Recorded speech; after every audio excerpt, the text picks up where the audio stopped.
Sziasztok!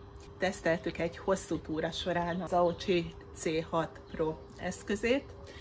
Első-hátsó kamera, keréknyomás szenzor, illetve a telefont kijelzőjének kivetítése CarPlay vagy Android Auto által.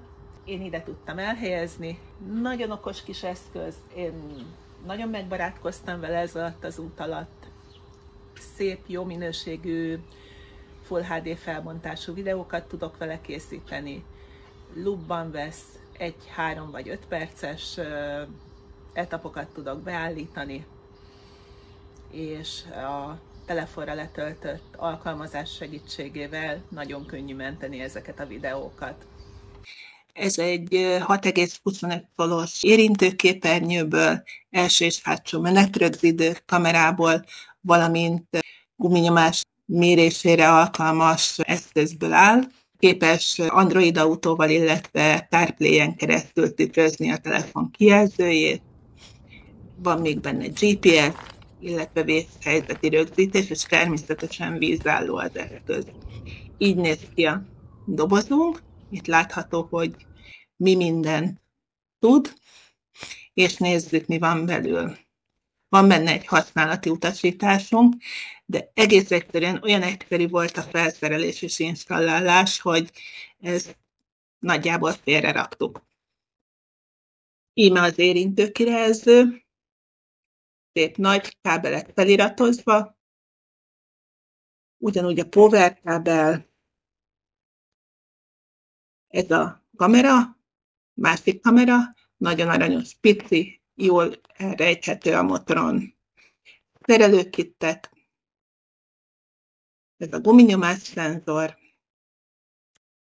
még kábel,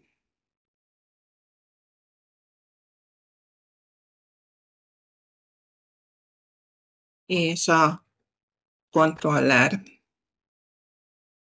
Nem fukarkodtak a tartozékokkal, szerelőanyagokkal, bilincsekhez szűkítőket is adtak bőséggel, illetve kaptam hozzá egy 64 GB-os memóriakártyát is, hogy legyen mire rögzítenem. Jó alaposan becsomagolták, de rajtam nem foghatott ki.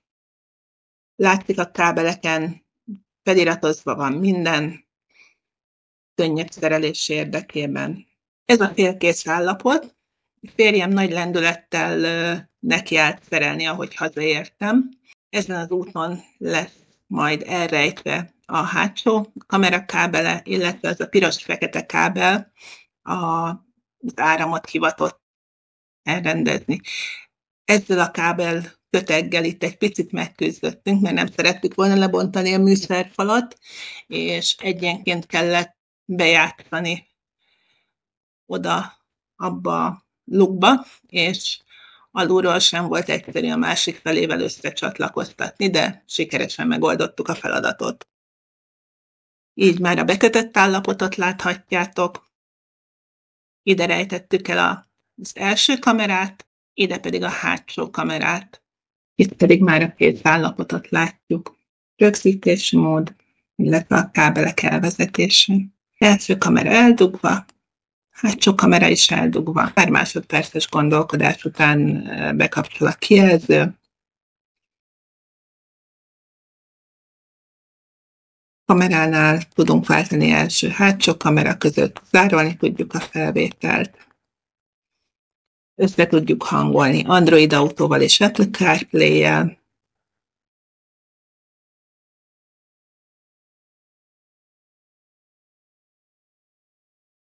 Illetve vissza tudjuk nézni a felvételeket.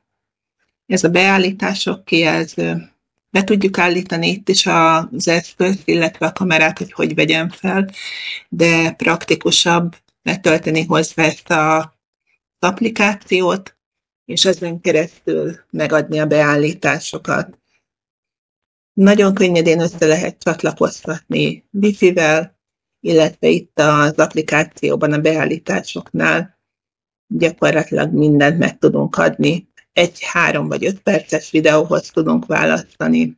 Magasságot, sebességet, mindent ki tudunk vele íratni a felvételre. Le akarjuk menteni a felvételeket, akkor a saját wifi-ével kell összehangolódnunk. Ezt is nagyon egyszerűen meg lehet oldani.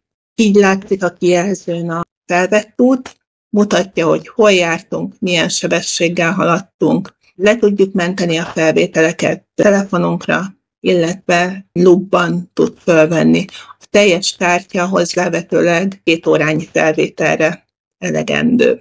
Magyar utakon jártunk, ez többé-kevésbé látszódik a kamera rázkódásában. Viszonylag jól kiegyenlíti az úthibákat, élvezhető, illetve jól látható marad a felvétel. A sebesség meghatározása az néha érdekes volt, tehát konkrétan tudom azt, hogy bizonyos helyeken nem olyan sebességgel mentünk, mint a felvételen szerepel. Valószínűleg a GPS alapú sebesség meghatározásnál van ennyi késés. Ez egy hátsó kamerás felvétel, az elrejtésből adódóan felül ez az ív belelátszik, de szerintem ettől függetlenül élvezhető és jól látható a felvétel. Ilyen szép erdős utakon gurultunk. Így néz ki az első kamerás felvétel. Itt esett az eső, ez valamennyit ront a felvétel minőségén, illetve rémesen rossz minőségű volt az aszfalt. Azért hagytam benne ezt a felvételt is, hogy lássátok, hogy mennyire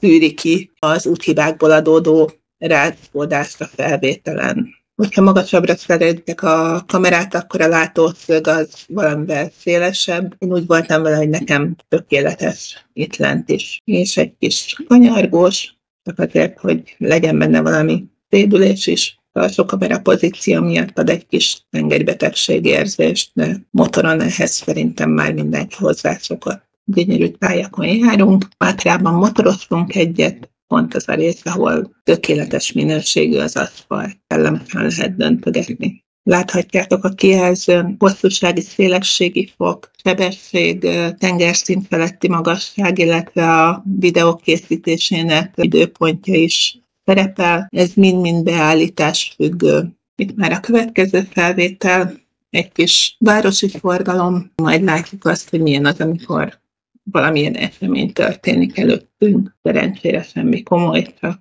némi bizonytalanság. Majd kikerültük az autót, és már megyünk is tovább. Ami negatívumként tudok felsorolni, az egyetlen dolog, hogy kesztyűben az érintő kijelző egy kicsit nehézkes. Google-ban, hogyha köztes pontot érez el, akkor elég nehéz meggyőzni őt arról, hogy áthaladtál azon a köztes ponton, elválasztani egy okosabb tervezőt. Nyomon tudod követni a sebességedet, GPS koordinátákat rá tudsz venni a videóra. Ha tetszett, vagy láttok ebben az eszközben fantáziát, akkor a Csajok 22 kóddal 22%-os kedvezménnyel tudjátok megvásárolni. Lájkoljatok bennünket, és osszátok bátran a videót. Sziasztok!